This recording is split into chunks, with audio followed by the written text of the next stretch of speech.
Me llamo Julián, y hoy mi voz tiembla como una rama seca golpeada por el viento. No sé si cuento esta historia para liberar mi alma, o simplemente para dejar constancia de lo que me sucedió, como si el eco de mis palabras pudiera sobrevivirme cuando ya no quede nada más de mí.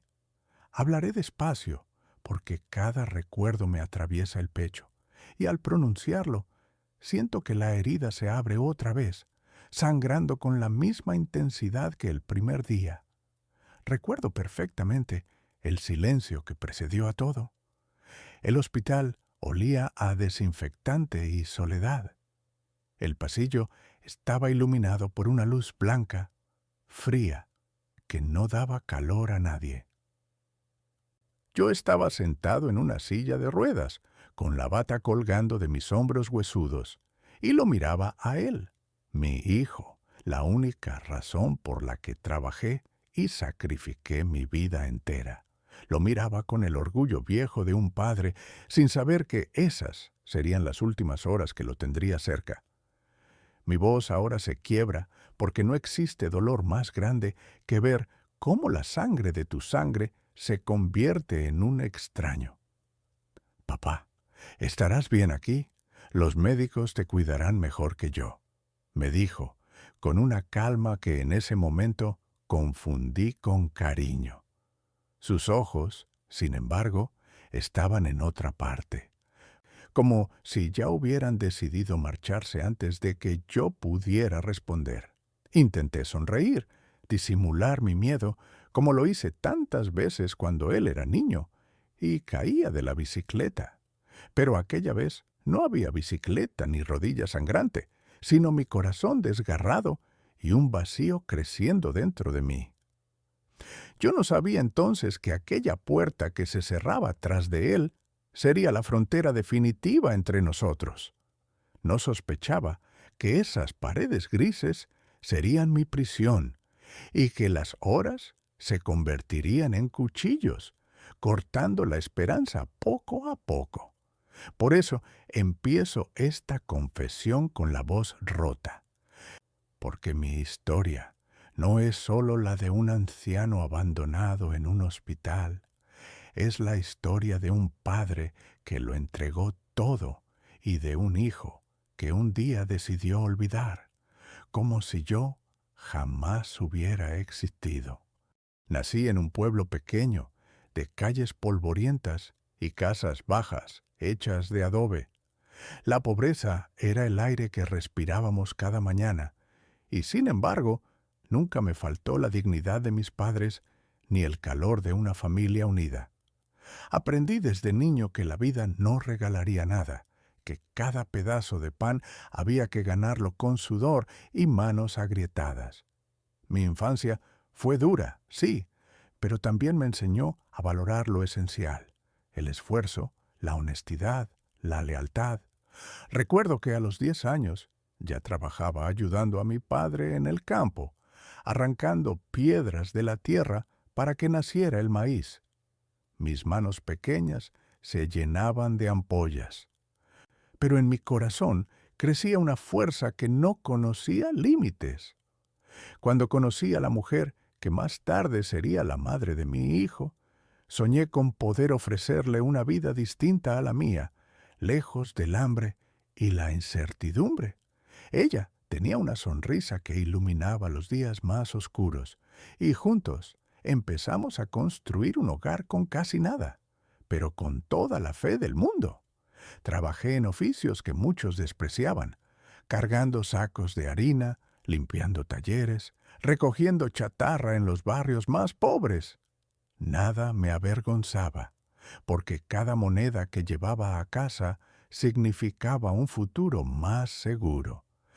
Y siempre repetía en silencio: algún día mi hijo nacerá, y él no conocerá este dolor. Recuerdo también aquellas noches sin electricidad, en las que nos reuníamos alrededor de una vela, compartiendo pan duro y contando historias para olvidar el hambre. Yo miraba al techo y pensaba: resistiré, resistiré por él, por ese hijo que todavía no existe, pero que ya vive en mis sueños. Cada sacrificio, cada gota de sudor derramada en las calles y en los campos llevaba escrito su nombre invisible, mi hijo.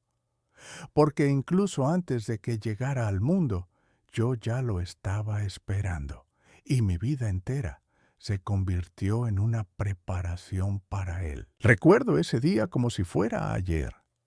Era una mañana gris, cargada de nubes bajas que amenazaban tormenta, pero dentro del pequeño cuarto del hospital rural, todo estaba lleno de luz. Mi esposa apretaba mi mano con fuerza, su rostro empapado de sudor y lágrimas. Gritaba con una mezcla de dolor, miedo y esperanza. Yo no podía hacer otra cosa que sostenerla, temblando por dentro, mientras el reloj marcaba los minutos más largos de mi vida. Cuando escuché el primer llanto, algo en mí se rompió, o tal vez se encendió. Era como si el mundo entero se detuviera solo para darle la bienvenida a él, mi hijo. Lo envolvieron en una manta vieja y me lo pusieron en brazos. Era tan pequeño, tan frágil. Y sin embargo, nunca había sentido algo tan poderoso como el peso de ese cuerpo diminuto sobre mi pecho. Lloré. Lloré sin pudor, sin contenerme. Lloré como nunca antes, porque en ese instante comprendí que ya no me pertenecía a mí mismo. Desde ese momento, vivía por y para él. Le pusimos el nombre que habíamos elegido desde que supimos que vendría al mundo, Mateo. Un nombre que siempre me pareció fuerte, noble, lleno de sentido. «Bienvenido, hijo», le susurré al oído, mientras él abría los ojos por primera vez, sin saber que aquel viejo mundo gris había cambiado solo por su existencia. Mi esposa sonreía entre el cansancio y el amor. Nos miramos sin decir nada. No hacía falta. En sus ojos vi la promesa silenciosa de que juntos lo criaríamos con todo lo que teníamos, aunque no fuera mucho. Durante esa noche no pude dormir. Me senté a su lado, observando cómo respiraba, cómo se movían sus deditos en el aire. Le prometí muchas cosas en silencio, que nunca le faltaría un techo, que nunca conocería el hambre que yo conocí, que siempre tendría a su padre a su lado. Lo miraba y pensaba, algún día él sabrá lo que es ser padre. Y entonces entenderá lo que siento ahora. Pero nunca imaginé que ese día, si llegaba, traería tanto silencio, tanto olvido. Desde el primer día que tuve a Mateo en brazos, supe que no importaba cuán dura fuera la vida conmigo, yo haría lo imposible para que con él fuera distinta. Mi infancia había sido marcada por la carencia, por zapatos rotos, por noches sin cena y por la tristeza de ver a mis padres luchar contra todo sin recibir nada a cambio. No quería eso para mi hijo, no podía permitirlo. Cada vez que lo miraba dormir, sentía que se encendía en mí un motor invisible, uno que me empujaba a trabajar más, a ahorrar cada moneda, a tragarme el cansancio y seguir adelante. Yo soñaba con verlo estudiar, caminar por pasillos de universidad con libros en la mano y la cabeza en alto. Soñaba con que hablara inglés, que viajara, que supiera del mundo más de lo que yo jamás pude. Hubo noches en las que, mientras él dormía abrazado a su madre, yo salía a buscar trabajo temporal, descargando camiones de madrugada, limpiando baños de oficinas, haciendo turnos dobles en una panadería que olía a esfuerzo, y mientras empujaba carretillas o trapeaba suelos fríos, pensaba, algún día él entenderá por qué lo hago. Con el tiempo, convertí cada pequeño triunfo de él en una celebración personal. Cuando dijo su primera palabra, lloré. Cuando aprendió a leer, me pasé toda la noche releyendo ese mismo libro infantil que él amaba. solo para escucharlo balbucear las frases al día siguiente. Cuando lo vi correr por primera vez hacia mí después de la escuela, su mochila colgando de un hombro, me sentí el hombre más rico del mundo. A veces me sentaba solo en el patio con una taza de café y el cuerpo rendido del trabajo, y soñaba. Soñaba despierto con su boda, con sus hijos, con él regresando a casa en Navidad con regalos, con una sonrisa, con gratitud. No soñaba en grande para mí, no quería lujos ni comodidades, solo soñaba en pequeño, pero en paz. Nunca fui un hombre de muchas palabras, pero en silencio le hablaba cada noche, incluso cuando ya dormía. Mateo, todo esto es por ti, le decía. Tú no lo sabes todavía, pero cada callo en mi mano lleva tu nombre. Y dentro de mí, sin que nadie lo notara, crecía un amor inmenso, un amor tan grande, tan puro, que nunca imaginé que un día podría ser ignorado, rechazado, traicionado. Aquel día también lo recuerdo con una nitidez casi dolorosa. Mateo tenía poco más de un año. Caminaba con torpeza, con ese equilibrio tambaleante que solo los bebés poseen, como si cada paso fuera una aventura entre el miedo y la emoción. Yo estaba sentado en el suelo, con los brazos abiertos, llamándolo con una sonrisa tonta y el corazón palpitando como si estuviera esperando el milagro más grande del mundo. Su madre estaba detrás, animándolo suavemente. Vamos, hijo, papá te espera. Y entonces sucedió. Dio un paso, luego otro, y en cuestión de segundos estaba en mis brazos, pequeño, tembloroso, con los ojos brillando de emoción y las mejillas rojas del esfuerzo. Grité de alegría, reí como un niño, lo levanté en el aire mientras él aplaudía sin saber bien por qué, como si el mundo acabara de volverse más grande, más hermoso, más nuestro. Fue un instante breve, pero eterno, el tipo de recuerdos que se clavan en el alma y permanecen allí para siempre. Desde ese día lo seguí con los ojos en cada rincón de la casa, por miedo a que se cayera, a que se golpeara, pero también por pura admiración, porque verlo explorar el mundo, pasito a pasito, me devolvía la esperanza, la fe, la energía. Cada pequeño avance de él era un triunfo para mí. La primera vez que dijo «papá» fue como si el cielo se abriera. La primera vez que me abrazó sin que yo se lo pidiera, sentí que todo valía la pena.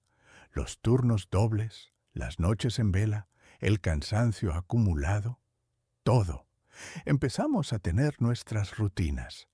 Cada tarde, al volver del trabajo, me esperaba en la puerta con sus manitas alzadas. Yo lo alzaba como si levantara un trofeo. Me hablaba en su lenguaje incomprensible, pero yo lo entendía todo, porque no eran palabras lo que importaba, sino el amor. Jugábamos en el patio, hacíamos castillos de barro, perseguíamos mariposas imaginarias.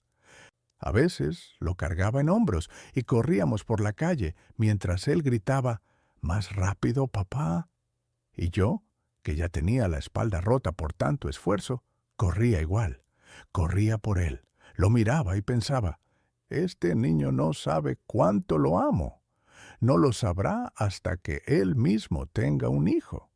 Y cuando lo tenga, ojalá recuerde todo esto».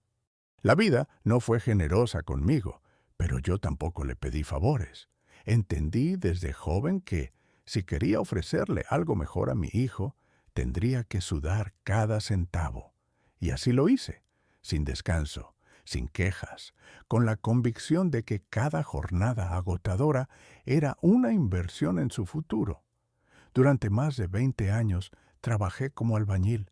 Me levantaba cuando aún era de noche, antes de que los gallos cantaran, con el cuerpo dolorido, pero el corazón firme. Salía de casa en silencio, para no despertarlos, y recorría largos caminos a pie o en bicicleta para llegar a las obras de construcción. Allí pasaba el día cargando sacos de cemento, cortando ladrillos, soportando el sol abrasador del verano y el frío cruel del invierno.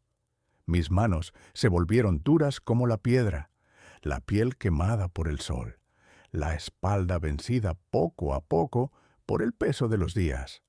A veces no almorzaba, otras veces compartía un pan duro con algún compañero en una sombra improvisada, mientras hablábamos de nuestros hijos, nuestros miedos y nuestras esperanzas. Muchos de ellos ni sabían leer ni escribir, pero todos compartíamos el mismo anhelo: que nuestros hijos no tuvieran que vivir lo que nosotros vivíamos. Cada vez que volvía a casa con los pies destruidos y la ropa empapada de sudor, bastaba con ver a Mateo correr hacia mí para que todo valiera la pena. Su risa me curaba, su abrazo me devolvía la fuerza. A veces se subía a mi regazo y decía: «¿Estás cansado, papá?». Y yo mentía: «No, hijo, estoy feliz». Poco a poco fuimos ahorrando. Yo guardaba cada billete como si fuera oro. No comprábamos cosas innecesarias. No había lujos, pero tampoco faltaba lo esencial. Cada vez que Mateo pedía algo, yo hacía cuentas en silencio, buscando la forma de decirle que sí sin dejar de pagar la luz o el alquiler. Con los años, logré construir una pequeña casa. No era grande ni moderna, pero era nuestra. La levanté con mis propias manos, ladrillo por ladrillo, durante los fines de semana. Mateo me ayudaba a alcanzar herramientas, a mezclar arena con agua. Se ensuciaba todo, pero reía, y yo lo miraba con orgullo. Pensaba: cuando él crezca y vea esta casa, sabrá que fue hecha con amor, que cada pared lleva mi sudor, que cada rincón tiene mi historia. Nunca tuve tiempo para mí. No viajé, no salí a pasear, no tuve amigos más allá de los compañeros de trabajo. Todo giraba en torno a él, no porque me lo pidiera, sino porque lo elegí y lo volvería a elegir. Pero nunca imaginé que toda esa entrega pudiera, un día, no significar nada para él. Mateo comenzó a cambiar sin que me diera cuenta del todo. Fue sutil al principio, como cuando el viento sopla suavemente y uno no imagina que se avecina una tormenta. Dejó de correr hacia la puerta cuando llegaba del trabajo. Ya no me preguntaba cómo había sido mi día, ni me pedía que lo cargara. Yo pensé que era normal, que estaba creciendo, que esa distancia era parte del proceso. Los niños cambian, me decía a mí mismo, necesitan espacio. Pero en mi pecho empezó a instalarse una pequeña inquietud, una sospecha muda, un sentimiento que no sabía nombrar. Su cuarto comenzó a permanecer cerrado todo el día. Se encerraba con música, con sus cosas, y cuando entrábamos en la misma habitación, apenas me miraba. Su madre me decía que eran cosas de adolescentes, que no me preocupara, que ya volvería a ser el mismo. Yo asentía, pero algo dentro de mí sabía que ese volver quizás nunca llegaría.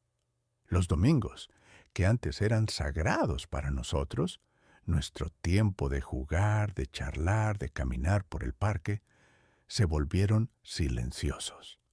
Yo me sentaba con la esperanza de que bajara las escaleras y dijera: «Vamos, papá». Pero no venía. Se quedaba arriba, con su teléfono, con sus auriculares, con su mundo. Comenzaron los primeros gestos de desprecio velado. Una mueca cuando hablaba, un «ya lo sé» con tono molesto, un «no necesito tu ayuda». Palabras pequeñas, pero que me cortaban como navajas. No porque dolieran por sí solas, sino porque venían de él. Intenté acercarme, le hablaba de mi trabajo, le preguntaba por la escuela, por sus amigos. A veces me respondía con monosílabos, otras ni siquiera levantaba la vista. Me dije que debía tener paciencia, que era una etapa, que el amor estaba allí aunque se escondiera. Recuerdo una noche en particular. Estábamos cenando, los tres, y le pregunté por un examen que tenía al día siguiente. Me miró con frialdad y dijo, «Tú no sabes nada de lo que yo hago. No te metas». Mi cuchara quedó suspendida en el aire. Su madre intentó mediar, pero yo ya no escuchaba. Solo miraba a ese muchacho que tenía delante y me preguntaba, ¿dónde estaba mi hijo? ¿En qué momento se me fue de las manos? Hubo un tiempo, no tan lejano, en el que la mesa del comedor era un refugio. Allí nos reuníamos cada noche, los tres, y aunque muchas veces solo había arroz con huevo o una sopa sencilla, el calor no venía del plato, sino de las palabras. Mateo, de niño, hablaba sin parar. Contaba lo que había hecho en la escuela, las cosas que aprendía, los juegos que inventaba con sus amigos. Yo lo escuchaba con atención, asintiendo, preguntando, riendo con sus ocurrencias. A veces ni siquiera entendía bien lo que decía, pero igual me fascinaba. Recuerdo una vez que trajo un dibujo todo arrugado, hecho con crayones. Era un futuro, según él, un hombre de traje, una casa grande y un auto rojo. «Ese soy yo cuando sea grande», dijo con orgullo. Le pregunté si viviríamos con él en esa casa. Me respondió, «Claro que sí, papá. Tú no vas a trabajar nunca más. Yo te voy a cuidar». Esa frase se me quedó grabada. Me aferré a ella en los años duros, cuando el cuerpo ya no daba más, cuando las deudas apretaban, cuando me sentía invisible. Me repetía una y otra vez, Mateo va a crecer, va a estudiar, va a tener una buena vida y va a recordar estas palabras. Alrededor de esa mesa tuvimos muchas conversaciones que en su momento parecían pequeñas, pero ahora las extraño como si fueran tesoros perdidos. Hablábamos de sueños, de lo que haríamos si tuviéramos dinero, de los viajes que nunca hicimos. A veces, él se sentaba con su madre a hacer la tarea y yo los miraba desde la cocina mientras preparaba café. No decía nada, solo observaba, en silencio, convencido de que ese momento simple, era la definición más pura de la felicidad. Pero poco a poco, la mesa fue quedando vacía. Mateo empezó a comer en su cuarto, con la puerta cerrada. O se iba con amigos, o decía que ya había comido fuera.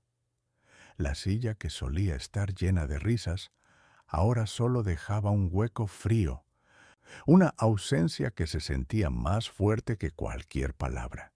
Yo seguía cocinando igual. Ponía 3 platos, como siempre.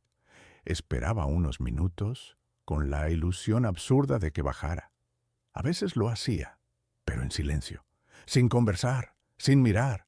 Solo comía rápido y se volvía a encerrar. La mesa dejó de ser refugio y se volvió recordatorio. Cada vez que la veía, pensaba en todas aquellas conversaciones, en ese dibujo arrugado, en esa promesa de «yo te voy a cuidar». Y me dolía, porque uno nunca sabe cuál será la última vez que su hijo le hable con ternura, y cuando lo nota, ya es demasiado tarde. El amor de un padre es tan incondicional que a veces uno se niega a ver lo evidente.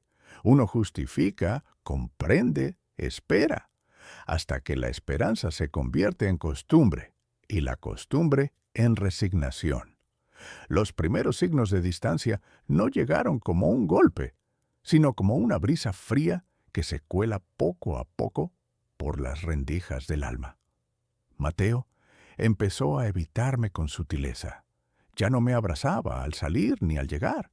Me hablaba con respuestas cortas, y cuando intentaba bromear con él, me miraba con una mezcla de molestia y aburrimiento. «Estoy ocupado. Estoy cansado. Es que tú no entiendes». Palabras pequeñas, pero constantes, que formaban una barrera invisible entre nosotros. Yo trataba de no tomarlas en serio, Me decía que era la adolescencia, que todo padre e hijo pasaban por eso. Pero algo en su mirada, en su manera de cerrarse, me decía otra cosa. Ya no era rebeldía, era distancia, frialdad. Una tarde le pregunté si quería salir a caminar conmigo, como hacíamos antes. Ni siquiera levantó la vista del celular. Solo dijo, no puedo, tengo cosas que hacer. Y cuando le pregunté qué cosas, me respondió, no importa, papá, no todo gira en torno a ti. Esa frase me atravesó, no por las palabras en sí, sino por el tono con que la dijo. Como si mi presencia fuera una carga, una molestia. Empezó a llegar tarde a casa. A veces ni siquiera avisaba. Yo me quedaba sentado en la sala, con la luz encendida, esperando escuchar el portón, y cuando por fin entraba, no pedía disculpas. Solo decía, «Ya estoy, ¿feliz?», y se encerraba en su cuarto. Le hablaba y no respondía. Le preguntaba si quería cenar y decía que ya comió. Le preguntaba si le pasaba algo y contestaba, «No te metas». Poco a poco me fui volviendo invisible para él. Su madre lo justificaba. Está estresado, tiene muchas presiones, es normal. Yo quería creerle, pero en el fondo sabía que algo más profundo estaba ocurriendo, porque un padre siente, sabe, percibe cuando el amor de un hijo ya no está, cuando el cariño se ha enfriado, cuando el respeto empieza a quebrarse. Y aunque el corazón se niegue a aceptarlo, hay miradas que lo gritan todo. Ese fue el principio del fin. El momento en que comprendí, sin querer aceptarlo, que mi hijo ya no era el mismo. Cuando Mateo fue aceptado en la universidad, lloré. No frente a él, claro. Lloré a solas, en silencio, en el baño, con las manos temblando sobre el lavamanos. No era tristeza, era orgullo, mezclado con un dolor extraño, como si una parte de mí supiera que algo se estaba terminando. Habíamos luchado tanto por ese momento. Habíamos soñado con verlo entrar por las puertas de una facultad, mochila al hombro, lleno de futuro. Y allí estaba, con su carta de aceptación en la mano, con la emoción escondida detrás de una mueca de fastidio que usaba como escudo. «Te felicito, hijo», le dije, tratando de que mi voz no se quebrara. Él solo asintió. Ni un abrazo, ni un «gracias», como si ese paso fuera solo suyo, como si nada de lo que hice hubiese tenido que ver. Los días antes de su partida fueron fríos. Yo intenté acercarme, ofrecer ayuda, preguntarle si necesitaba algo. «Ya lo tengo todo», me respondía sin mirarme. Preparó su valija sin consultarnos. No dejó espacio para rituales ni despedidas con lágrimas. El día que se fue, yo lo llevé a la terminal. El auto iba en silencio. Su madre contenía el llanto. Yo apretaba el volante como si fuera a romperse, tratando de no decir algo que lo alejara aún más. Quise decirle muchas cosas, que lo amaba, que lo íbamos a extrañar, que la casa no sería la misma sin él, pero no dije nada. Al bajar del coche, me ofrecí a ayudarle con el equipaje. Me dijo que no. «Ya puedo solo, papá». Esa frase me dolió más de lo que debería. No porque fuera falsa, porque sí, ya podía solo, sino porque no había ni una pizca de ternura en ella. Subió al autobús sin mirar atrás. Yo me quedé parado allí, con la mano en alto, esperando un gesto, una mirada, algo. Pero solo vi su nuca, alejarse entre los asientos. El motor arrancó, y mientras el bus se perdía por la ruta, sentí que una etapa se cerraba para siempre. No era solo que mi hijo se iba a estudiar, era que, en algún lugar del camino, también se había ido de mí. En casa, el silencio fue inmediato. No hubo más puertas que se cerraban de golpe, ni música fuerte, ni pasos apurados por las escaleras. Solo quedaba el eco de lo que alguna vez fue. Y yo, cada noche, me sentaba frente a su silla vacía. A veces hablaba en voz baja, como si aún pudiera oírme. Otras, simplemente me quedaba allí, deseando que el teléfono sonara, que llegara un mensaje, que dijera, «Hola, papá, ¿cómo estás?». Pero el silencio fue su única respuesta.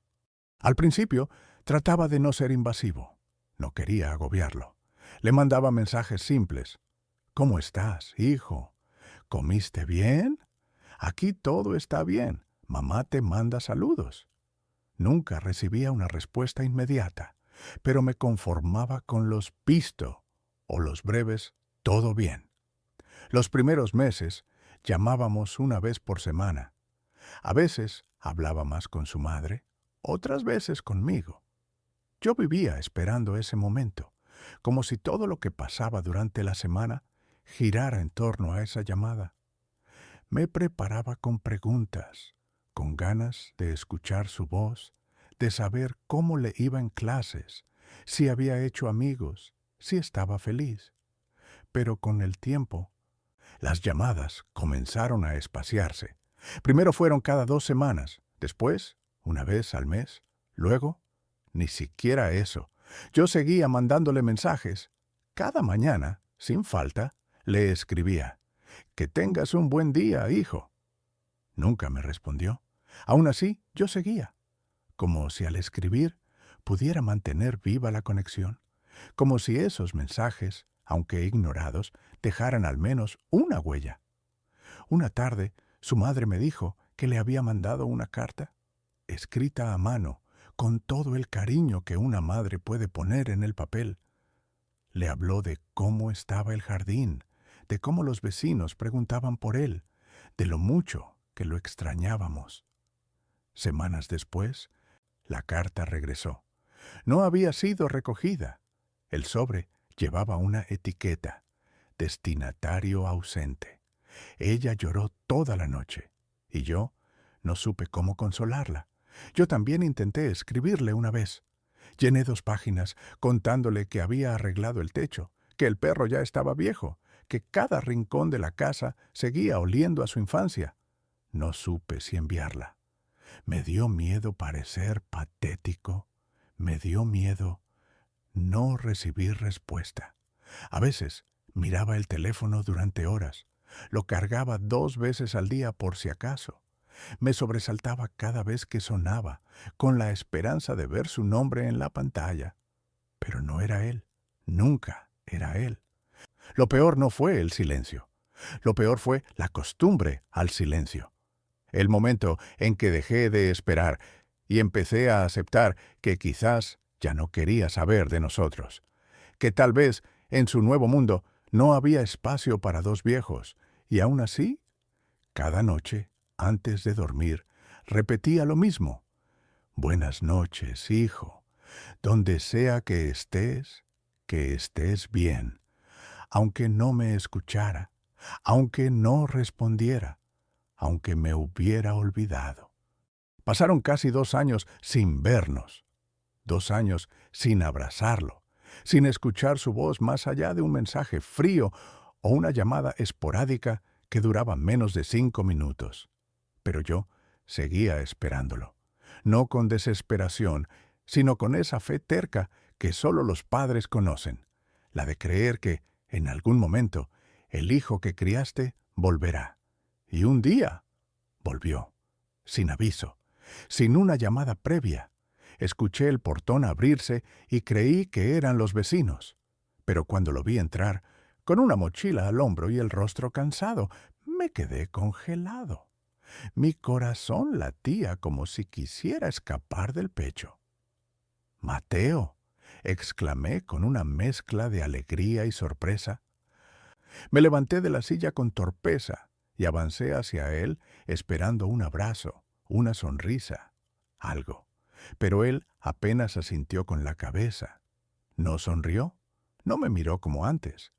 «Solo vengo por unos papeles», dijo. Sentí un golpe seco en el pecho. «¿Vas a quedarte un rato? ¿Quieres cenar con nosotros?». pregunté con ilusión. No, estoy apurado. Tengo que volver hoy mismo. Su madre salió corriendo desde la cocina con lágrimas en los ojos. Lo abrazó fuerte, pero él se mantuvo rígido, incómodo, como si aquel gesto fuera una molestia. Ella intentó preguntarle cosas, pero Mateo respondía con monosílabos, mirando el reloj. Entró a su antigua habitación sin decir más. Cerró la puerta, y por media hora solo escuchamos el sonido de papeles revolviéndose, cajones abriéndose, ninguna palabra más. Cuando salió, llevaba el sobre en la mano. Caminó hacia la puerta como si la casa no le dijera nada, como si sus recuerdos no vivieran en esas paredes. «Mateo, ¿no vas a quedarte al menos a tomar un café con nosotros?», intenté otra vez. «No puedo, papá. Tengo cosas más importantes». Más importantes, más importantes que nosotros, más importantes que el hogar que le dimos. Cuando cruzó el umbral, mi esposa no pudo más y le dijo: «Mateo, solo queríamos verte. Solo queríamos saber cómo estás». Él se detuvo un segundo. No se giró. Solo dijo: «Estoy bien, pero ya no tengo tiempo para esto». Y se fue. No hubo abrazo, no hubo despedida, solo el silencio de una casa que, por unos minutos, volvió a llenarse, solo para vaciarse aún más. Fue una noche lluviosa, de esas que parecen hechas para el recogimiento, para el calor de hogar, para compartir un plato caliente y una charla suave. Pero esa noche trajo todo lo contrario: gritos, puertas cerradas de golpe y palabras que aún hoy siguen resonando como cuchillos en mi memoria. Mateo había venido por unos trámites, según dijo. Esta vez avisó. Llegó seco, con un abrigo elegante, más alto, más distante. Yo intenté romper el hielo con una cena especial, su comida favorita, esa que su madre preparaba cuando sacaba buenas notas en la escuela. Él se sentó, comió en silencio, sin halagar, sin reprochar. Como si estuviera en un restaurante que no había elegido. Después del postre, le dije, con cuidado, que me preocupaba su ausencia, que me costaba aceptar su distancia, que no entendía por qué nos evitaba tanto. Él dejó el tenedor, me miró y dijo: «Porque ustedes no entienden nada. No entienden el mundo en el que vivo. No entienden lo que quiero. Siempre están con lo mismo. Te criamos, te dimos todo, te amamos. ¿Y eso qué? ¿Eso me obliga a vivir para ustedes?». Sentí cómo me faltaba el aire. Su madre intentó intervenir, pero él la cortó. «Y tú también, mamá. Siempre con tus dramas, con tu necesidad de atención. Estoy harto. Solo quiero vivir mi vida». Me levanté despacio. No grité. Solo lo miré a los ojos y le dije: «Mateo, no queremos que vivas para nosotros. Solo queremos saber si aún quedamos en tu corazón». Él se rió con desprecio. Una risa breve, seca, que me dolió más que cualquier insulto. No sé si quedó algo, la verdad. Tal vez ustedes se quedaron en el pasado. Yo ya pasé de página. Esa frase me rompió. Yo había pasado la vida entera escribiendo esa página, línea por línea, con sudor, con sacrificios, con amor. Y ahora él me decía que la había arrancado del libro, que no quedaba nada. Se levantó, tomó su abrigo y dijo que se iba, que ya no tenía nada más que decir. No lo detuve, no por orgullo, sino porque algo en mí se apagó. No fue solo una discusión, fue un punto de quiebre, el momento en que las palabras no fueron solo dolorosas, sino irreversibles. Y esa noche, mientras la lluvia seguía golpeando los vidrios como si quisiera entrar a consolarme, me di cuenta de que ya no sabía si todavía era su padre o solo un recuerdo incómodo que quería enterrar. No fue una fecha especial, no era su cumpleaños, ni Navidad, ni un aniversario. Fue un día cualquiera, de esos que uno no espera que se queden grabados en el alma. Y sin embargo, fue el día en que supe, sin lugar a dudas, que mi hijo se me había ido. Era un sábado por la tarde. El sol caía tibio sobre el jardín y yo estaba podando unas ramas viejas del limonero.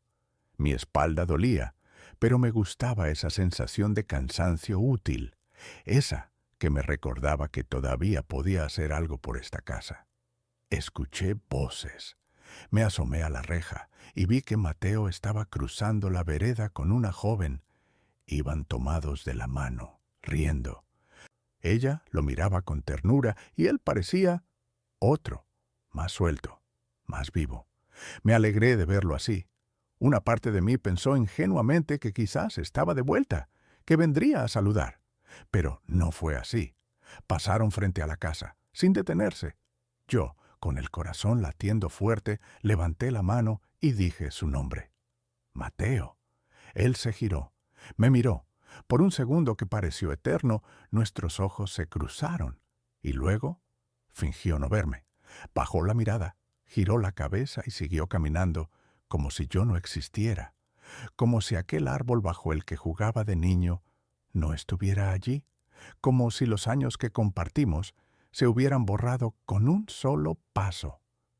Me quedé paralizado. La tijera de podar temblaba en mis manos. Quise creer que no me había escuchado, que estaba distraído, que tal vez no me vio bien. Pero no, yo había visto la duda en su rostro. Y también la decisión. Decidió no saludarme. Decidió borrarme. Entré a la casa sin decir nada. Me lavé las manos, me senté en la mesa del comedor y lloré. No por rabia, ni siquiera por tristeza. Lloré porque entendí que lo había perdido. No físicamente, no del todo. Pero lo esencial, lo que une a un padre con su hijo, esa fibra invisible hecha de memoria, afecto y respeto, se había roto. Esa noche, mi esposa me preguntó qué me pasaba. Solo le dije, hoy Mateo pasó por aquí. ¿Y no entró?, preguntó alarmada. Negué con la cabeza. Ni siquiera saludó. Ella se quedó en silencio. No dijo nada, pero sus ojos se llenaron de lágrimas, y en ese silencio compartido supe que los dos lo habíamos perdido, no en cuerpo, sino en alma. No sentí el primer aviso, o tal vez lo sentí, pero hice lo que hacemos los viejos tercos. Lo ignoré. Pensé que era el cansancio, el clima, la edad, que la falta de apetito, los mareos y el dolor persistente en el pecho eran cosas pasajeras. Se me va a pasar, decía cada mañana mientras me forzaba a salir al jardín, a mover el cuerpo, a no rendirme. Pero el cuerpo, como la vida, tiene un límite, y cuando se quiebra ya no hay vuelta atrás. Una madrugada me desmayé en el baño. Mi esposa me encontró en el suelo, pálido, frío. Recuerdo vagamente su grito, su desesperación, el sonido de la ambulancia, las luces del hospital. Todo se volvió confuso, borroso, lejano. Cuando abrí los ojos, estaba conectado a varias máquinas. Un médico, con voz grave, me habló de palabras que nunca había querido escuchar: insuficiencia cardíaca, presión inestable, deterioro general. Tenía miedo, no por la muerte, sino por irme así, solo, por no tener a Mateo cerca, por saber que, si pasaba algo, quizás ni siquiera se enteraría. ¿Llamamos a su hijo?, preguntó una enfermera con delicadeza. Yo dudé. Tragando saliva, respondí, no, no quiero molestarlo. ¿Mentí? Claro que quería verlo, claro que lo necesitaba, pero el miedo al rechazo era más fuerte que cualquier urgencia médica. No soportaba la idea de que me negara una vez más, que dijera, estoy ocupado, no puedo ahora, ya es tarde. Durante las semanas que siguieron, estuve internado.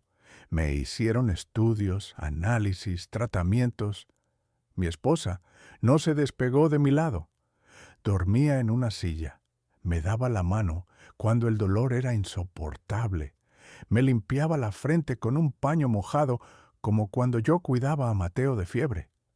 Yo miraba la puerta cada vez que se abría con una esperanza infantil, esperando ver entrar a mi hijo, escuchar su voz, sentir su mano tomando la mía. Pero solo entraban médicos, enfermeros, nadie más. Una noche, mientras me inyectaban una medicina nueva, la enfermera me miró y dijo: «Debería avisarle a su familia. No sabemos cómo va a evolucionar». Yo asentí en silencio, pero no di ningún número. No dije su nombre. Me quedé callado. Y así, con los días, fui entendiendo algo más doloroso que cualquier diagnóstico: que el cuerpo puede fallar, sí, pero lo que más duele es un corazón roto por abandono. Las noches en el hospital tienen un silencio distinto. No es el silencio natural de una casa dormida, ni el de un campo tranquilo. Es un silencio artificial, interrumpido de vez en cuando por los pitidos de las máquinas, los pasos de enfermeros que caminan sin hacer ruido, o los gemidos apagados de otros pacientes que también luchan con sus fantasmas. Mi habitación era pequeña, con una lámpara tenue en la esquina y una ventana que daba a un patio interno. Desde allí solo se veían las luces de otros cuartos y sombras que se movían tras cortinas cerradas. La soledad en esas noches era espesa, pesada, como una manta húmeda sobre el pecho. Me despertaba seguido, no por el dolor físico, sino por la ansiedad. La mente no descansaba. Daba vueltas una y otra vez a las mismas preguntas. ¿Dónde estará Mateo ahora? ¿Pensará en mí? ¿Me recordará, aunque sea por un instante? ¿Se habrá enterado de que estoy aquí? Y siempre la respuesta era la misma: silencio. Mi esposa dormía en una silla vieja junto a la cama, con una frazada que apenas la cubría. La observaba y sentía una mezcla de culpa y gratitud. Culpa por hacerla pasar por esto. Gratitud por no haberme dejado solo. Hubo noches en las que, mientras ella dormía, yo hablaba en voz baja, no con Dios ni con los doctores. Hablaba con mi hijo, o con la idea que yo tenía de él, ese niño que me abrazaba en el patio, que me decía: «Te quiero, papá», que me prometía que siempre estaría cerca. Mateo, si estás allá afuera, si alguna parte de ti aún me escucha, solo quiero que sepas que te amo, que no te guardo rencor, que aún te espero. A veces me respondía el eco, o el zumbido de las máquinas, o el sonido de una lluvia lejana, pero su voz nunca llegó. Las noches se hacían eternas. El reloj parecía no avanzar. Cada minuto era una espera muda, y cada amanecer no traía esperanza, solo la confirmación de que él seguía ausente. Recuerdo que en una de esas madrugadas un enfermero joven entró, me miró con compasión y me dijo: «Se nota que extraña a alguien». Yo lo miré con los ojos húmedos y respondí: «A mi hijo. Lo crié con el alma, pero ya no sé si se acuerda de mí». Él no dijo nada más. Me puso la manta sobre el pecho, apagó la luz y se fue en silencio. Y yo volví a quedarme solo, en la oscuridad, con los recuerdos como única compañía. La decisión no fue mía, nunca lo fue. Si por mí hubiera sido, me habría quedado en casa hasta el último aliento. No por orgullo ni por testarudez, sino porque el hospital siempre me pareció un lugar para los olvidados. Fui llevado casi a la fuerza el día en que el dolor ya no me dejaba respirar. Me doblaba sobre la cama como un niño asustado, con el sudor empapando mi frente y las manos apretando las sábanas, como si de ellas dependiera mi vida. Mi esposa, temblando, llamó a la ambulancia. «No podemos esperar más», dijo, con la voz quebrada. Y así, Entre la urgencia y la impotencia, comenzó el último trayecto que haría desde la casa que construí con mis propias manos. Recuerdo haber mirado el techo por última vez mientras los paramédicos me subían a la camilla. El techo que yo mismo clavé, tabla por tabla, ese techo que un día imaginé ver sobre la cabeza de mis nietos, si es que Mateo algún día los tenía. «Avísale a Mateo», susurré con lo poco de voz que me quedaba. «Lo haremos, amor», respondió mi esposa, «pero ahora tienes que resistir». Dentro de la ambulancia, cada bache me dolía como si me partiera por dentro, no solo por el cuerpo, sino por la dignidad herida. Sentía que ya no era dueño de mí mismo, que algo más grande que yo estaba tomando las decisiones. En urgencias me pusieron tubos, monitores, agujas. Me movían de un lado a otro como si fuera un objeto frágil que ya no podía decidir nada. Y yo, en medio de todo, solo pensaba, ¿dónde está mi hijo? ¿Sabe que estoy aquí? ¿Le importa? Horas después, ya instalado en una habitación, pregunté si alguien lo había llamado. La enfermera revisó los papeles, negó con la cabeza. Nadie había venido, nadie había preguntado por mí. En ese momento lo entendí todo con una claridad cruel. No me habían llevado al hospital solo por mi salud. Me habían llevado allí para esperar. Esperar lo inevitable. Esperar la muerte. O lo que es peor, esperar a alguien que no piensa volver. Fue un día gris. Ni sol ni lluvia. Solo ese cielo apagado que parece anunciar malas noticias. Yo llevaba 4 días internado, con tubos en los brazos y una máquina marcando cada latido como si contara mis últimos segundos. Mi esposa había salido un momento a comprar algo de comer y yo estaba solo en la habitación, con la mirada perdida en la ventana. Entonces, sin aviso, la puerta se abrió.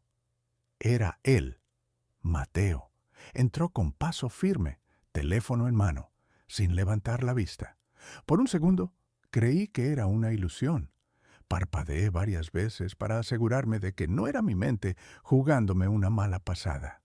Pero no, era él, con su chaqueta cara, su mirada fría y ese aire distante que ya se había vuelto costumbre.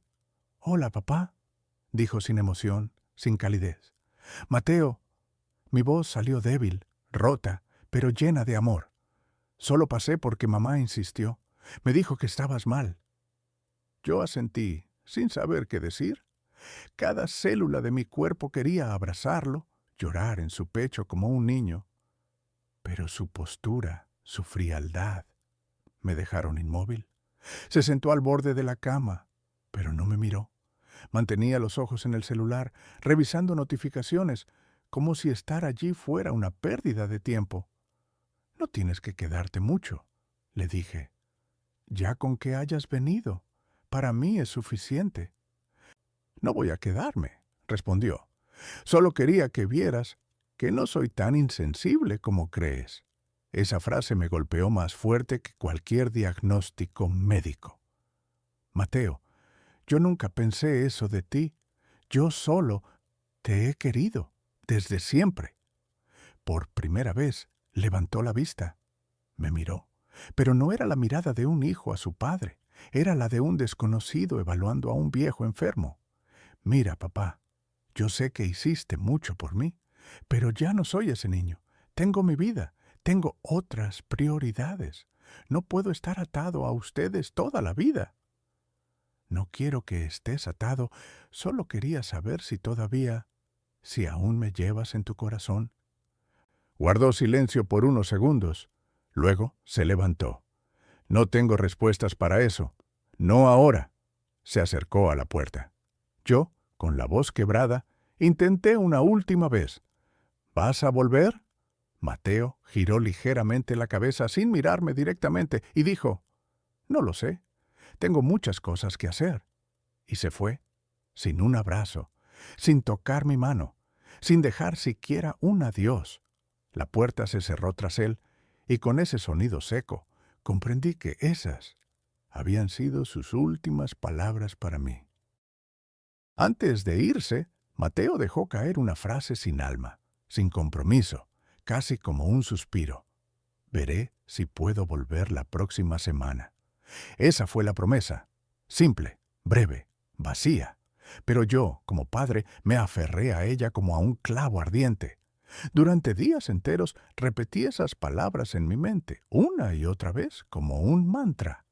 La próxima semana, la próxima semana. Me imaginaba su regreso, su figura entrando por la puerta del hospital con una bolsa de frutas, o con ese gesto torpe que usaba cuando no sabía cómo pedir perdón. ¿Cree que vendrá?, me preguntó una enfermera. Dijo que sí, que vería si podía. Le respondí con una sonrisa que me dolía en los labios. Pasaron 7 días, después 10, luego 15. Cada vez que la puerta se abría, mi corazón se detenía un segundo. Cada bata blanca me parecía sospechosamente familiar. Cada sombra en el pasillo me hacía contener el aliento. Pero no era él, nunca era él. Empecé a preguntarme si acaso no me había mentido desde el primer momento. O peor, si había dicho esas palabras solo para silenciarme, como quien lanza una moneda al pozo sin esperar que se cumpla el deseo. Mi esposa, que ya conocía mi rostro mejor que nadie, trataba de disimular su propia esperanza para no alimentar la mía. Seguro está ocupado, amor. Ya va a venir. Sí, le decía yo, con los ojos fijos en la puerta. Ya va a venir. Pero dentro de mí algo se rompía lentamente, porque las promesas no cumplidas duelen más que las que nunca se hacen, porque cuando un hijo promete volver, uno lo espera, aunque duela, aunque sangre, aunque te cueste cada noche de insomnio. Pasó un mes, luego otro. Mateo nunca volvió, y su promesa, esa frase lanzada al aire sin intención de cumplirse, quedó flotando en el techo de mi habitación como un eco hueco, como un recordatorio cruel de que a veces las palabras son solo eso, palabras. Me cambiaron de habitación. Ahora tenía una ventana más grande, una que daba hacia la calle lateral del hospital. Desde ahí podía ver pasar a las personas, los autos, las bicicletas, y cada tanto alguna familia entrando o saliendo por la puerta principal, con flores, mantas o termos de café. Yo pasaba horas allí, sentado en una silla junto al vidrio, con la bata de hospital sobre los hombros y una manta cubriéndome las piernas. El suero colgaba al costado como un recordatorio constante de mi fragilidad. Pero yo no pensaba en la enfermedad, solo miraba hacia afuera, solo lo esperaba. Cada silueta joven que se acercaba al hospital me hacía contener el aliento. Me decía a mí mismo, ese podría ser él, tal vez hoy sí, tal vez esta vez cumplirá su promesa. Pero no era él, nunca era él. Pasaban los días, las semanas, y la ventana se volvió mi única conexión con la esperanza. Era mi ritual, mi penitencia, mi forma de seguir creyendo que todavía importaba. Los médicos venían y se iban. Algunos eran amables, otros simplemente mecánicos. Me hablaban de tratamientos, de resultados, de cosas que yo ya no escuchaba con atención. ¿De qué servía curar el cuerpo si el alma seguía rota? Una tarde, una enfermera nueva me trajo la cena y me dijo con voz dulce, «Siempre está mirando por esa ventana. ¿Espera a alguien?» Yo solo asentí con la cabeza. No dije su nombre, no hacía falta. En mis ojos creo que se podía leer todo. «¿Hace mucho que no viene?» «Hace lo suficiente», dije, y miré de nuevo hacia la calle. Me volví experto en reconocer ruidos, el timbre del ascensor, el sonido de los pasos en los pasillos, las voces nuevas, A todo le buscaba una señal, a todo le daba una esperanza, a todo le ponía su rostro, pero nada, solo el pasar indiferente del tiempo. Recuerdo una tarde en particular. El cielo estaba nublado, el aire denso. Alguien llegó al hospital corriendo con una mochila negra. Se parecía a Mateo. El mismo porte, el mismo corte de cabello. Me incorporé con esfuerzo, el corazón acelerado, las manos temblorosas. Pero no era él. Fue en ese momento que me di cuenta. No solo esperaba su visita, esperaba una oportunidad, una segunda chance, un momento, aunque fuera breve, para decirle lo que no pude cuando estuvo frente a mí. Pero la vida no siempre da segundas oportunidades. Y esa ventana, que al principio me parecía un puente hacia él, terminó por convertirse en un espejo, uno que me mostraba cada día el rostro de un padre que ya no era esperado. Con el paso de los días, empecé a notar algo en la forma en que el personal del hospital me miraba. No era lástima, ni siquiera pena. Era algo más profundo, más silencioso, compasión, de esa que no se dice en voz alta, pero se siente en el aire. Cada vez que una enfermera me traía la medicación, lo hacía con una dulzura que no mostraba con otros pacientes.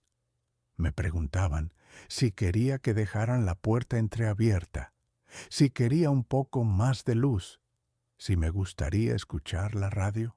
No eran preguntas de protocolo, eran intentos de llenar un vacío que, quizás, ya todos habían notado.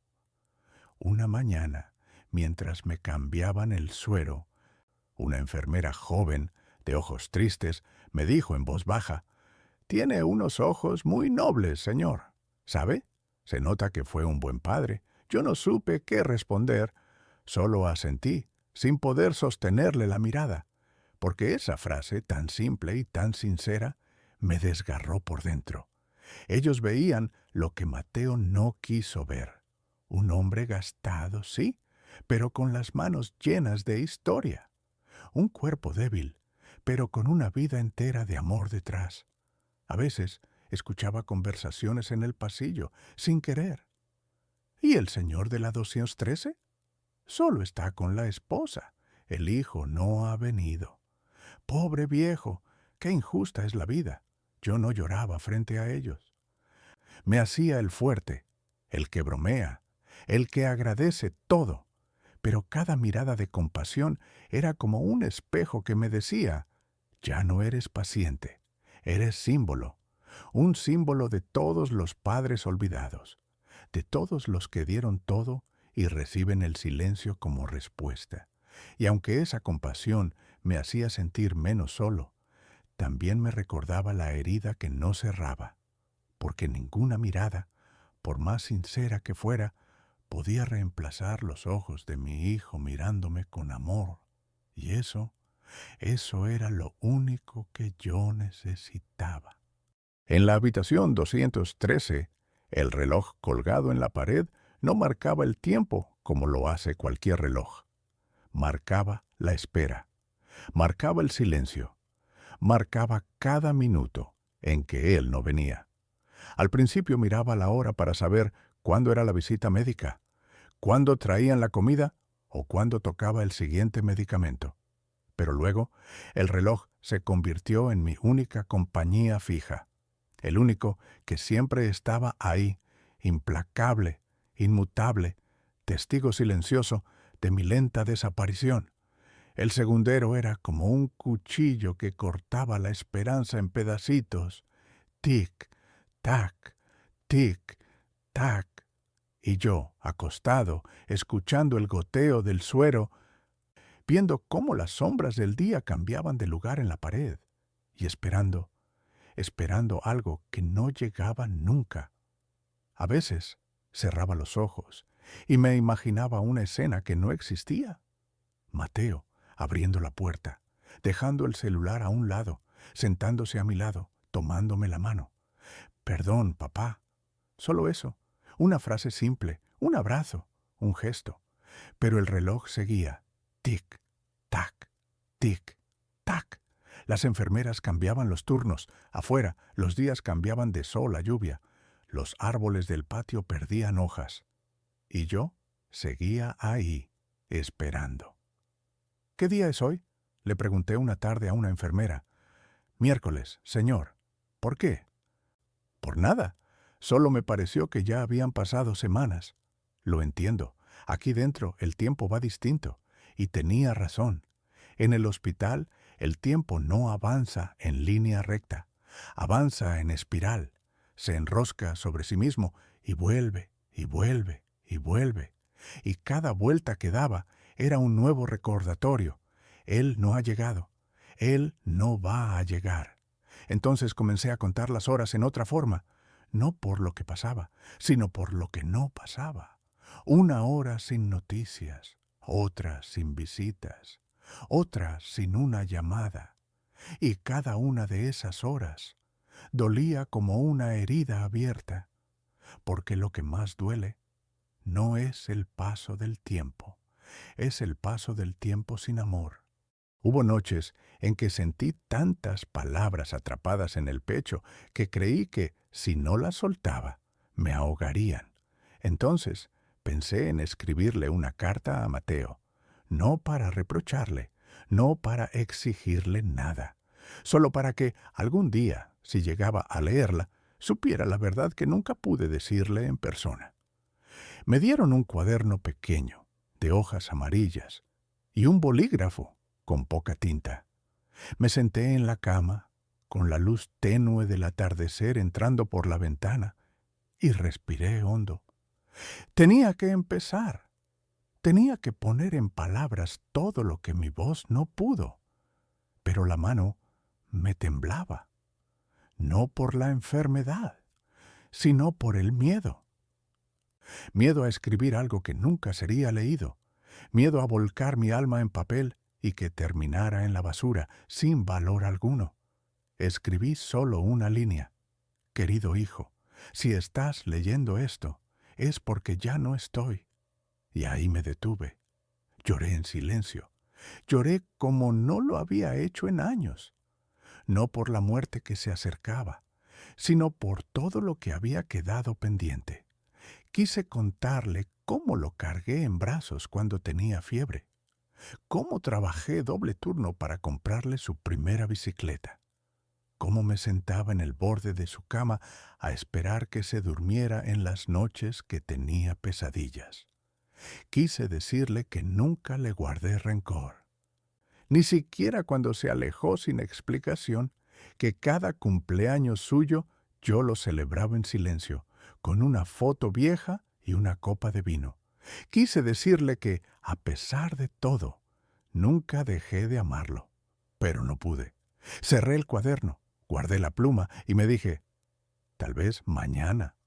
Pero el mañana no siempre llega.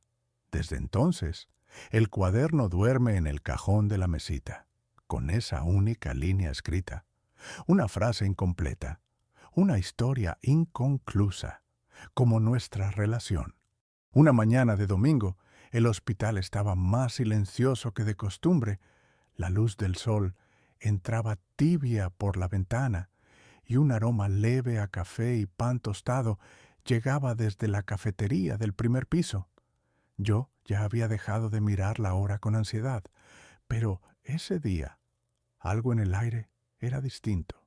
Quizás era el canto lejano de los pájaros, o tal vez solo mi corazón, aferrado aún a esa absurda esperanza que se niega a morir. La enfermera de turno me sonrió mientras me ayudaba a incorporarme un poco. Hoy parece un buen día, ¿verdad? Ojalá lo sea, respondí, con una voz que apenas reconocía como mía. Al poco rato comenzaron a llegar familias. Niños con globos, hijos con flores, nietos corriendo por los pasillos, abrazos, risas, lágrimas. Era día de visitas, y todos en el pabellón tenían a alguien, menos yo. Mi esposa había ido un momento a casa a cambiarse. Me había dicho que volvería por la tarde, así que esa mañana estaba solo. solo, pero rodeado del calor de otras familias. Y eso dolía aún más. Entonces escuché pasos, pasos firmes. Una figura joven apareció al final del pasillo, ropa oscura, cabello corto, espalda recta. Mi corazón dio un vuelco. Es él, pensé. Esta vez sí. Me incorporé como pude. Me pasé la mano por el cabello. Tragué saliva. El mundo pareció detenerse, pero no era él. El joven se detuvo frente a la habitación contigua. Abrazó a una señora muy mayor, la besó en la frente, le llevó una manta nueva y una bolsa con galletas. Estuve mirando esa escena con una mezcla de ternura y devastación, porque lo que más dolía no era que no viniera, era ver que otros sí lo hacían, que otros hijos sí volvían, que para otros padres aún había un regreso. La enfermera volvió a entrar y me encontró mirando por la puerta entreabierta. ¿Todo bien, señor? Sí, dije, con una voz vacía. Solo estaba recordando, y así pasé ese domingo, viendo abrazos que no eran para mí, escuchando voces que no me llamaban, soñando con una visita que nunca fue la suya. Aquella noche, el cansancio fue más fuerte que el dolor. Me dormí sin darme cuenta, con la manta arrugada hasta el pecho y las luces tenues del pasillo filtrándose por la rendija de la puerta, y en el sueño, él volvió. No como en la realidad, con prisas, con el celular en la mano o con palabras frías. No, volvió como cuando era niño, corriendo hacia mí, con los brazos abiertos, gritando «¡Papá!», con esa sonrisa de leche rota, con los ojos brillando como cuando le contaba cuentos antes de dormir. Yo me levantaba de la cama sin dificultad, fuerte otra vez, como si el tiempo no hubiera pasado. Lo abrazaba con fuerza. Y él me decía, «Perdón por todo, papá, perdón por no estar, pero siempre te quise, solo que no supe cómo demostrarlo». Y yo lloraba, lloraba como un padre que por fin encuentra a su hijo. Lloraba con la frente apoyada en su hombro, mientras el mundo a nuestro alrededor se volvía más cálido, más humano, más real. En ese sueño no había tubos, ni batas, ni olor a desinfectante. Solo estábamos él y yo, padre e hijo, perdonándonos, volviéndonos a querer, empezando de nuevo. Desperté con los ojos húmedos. No sabía si había sido sueño o deseo, pero durante unos segundos mi corazón estaba en paz. Me quedé mirando al techo, con una media sonrisa, pensando que, aunque solo fuera en sueños, Mateo había vuelto, y eso, por un momento, fue suficiente. Los días siguientes al sueño fueron extrañamente tranquilos. Me sentía más sereno, como si ese abrazo imaginado con Mateo hubiera cosido una herida que llevaba años abierta. Pero la calma no duró mucho. Una mañana me desperté con un dolor agudo en el pecho. No era el típico malestar, era como si alguien me estuviera apretando desde dentro. Respirar me costaba. Llamé a la enfermera con el botón, apenas alcanzando con los dedos. En segundos, la habitación se llenó de voces urgentes, pasos rápidos, máquinas que pitaban como si el mundo se fuera a derrumbar. «Saturación bajando. Prepárense para trasladarlo. Llamen al doctor, rápido». Yo escuchaba todo, pero no podía hablar. Mis labios apenas se movían. Las luces del techo se volvían más borrosas con cada parpadeo. Pensé que ese era el final, y no sentí miedo, solo una tristeza profunda, porque no había tenido tiempo, porque él no había llegado. En medio del caos, una enfermera me apretó la mano. «Tranquilo, señor, estamos aquí, lo vamos a cuidar». Y yo solo pude mirarla, con lágrimas en los ojos, porque aunque sus palabras eran sinceras, No venían de quien yo necesitaba. Me llevaron a cuidados intensivos. Todo olía a oxígeno y urgencia. Tubos nuevos, pantallas, cables conectados por todas partes. Pasé varios días ahí. Medio dormido, medio despierto, en ese limbo donde el cuerpo lucha, pero el alma ya está cansada. En mis desvaríos creí verlo entrar. Creí escuchar su voz, pero era mi mente que jugaba conmigo. Mateo seguía sin aparecer. Y yo me debilitaba cada vez más. Fue entonces cuando entendí algo que me atravesó como un rayo helado. Ya no lo estaba esperando para vivir, lo estaba esperando para poder morir en paz. Una tarde, cuando el sol se ocultaba con pereza detrás de las ventanas del hospital, mi esposa entró a la habitación en silencio, como si supiera que el momento había cambiado, que algo en el aire ya no era el mismo. Traía en las manos mi suéter viejo, ese que siempre me ponía los domingos, y una bufanda tejida por nuestras nietas. Lo colocó todo cuidadosamente sobre la silla, como si el gesto pudiera detener el tiempo. Me miró a los ojos. No dijo nada. No hacía falta. Sus ojos estaban húmedos, pero no lloraba. Estaba firme, entera, como tantas veces antes, cuando la vida nos empujaba al borde y ella era la única que sabía sostenerlo todo. Se sentó junto a mi cama y tomó mi mano con ambas suyas. Y ahí nos quedamos, sin hablar, solo respirando juntos, solo recordando todo, los hijos, la casa, los domingos, los cumpleaños sin visitas, las navidades a medias, las veces que callamos para no rompernos, las veces que nos abrazamos sin decirlo todo. Ella sabía que yo lo seguía esperando. Sabía que ya no me quedaba mucho. Sabía que el silencio, en ese momento, valía más que 1000 palabras.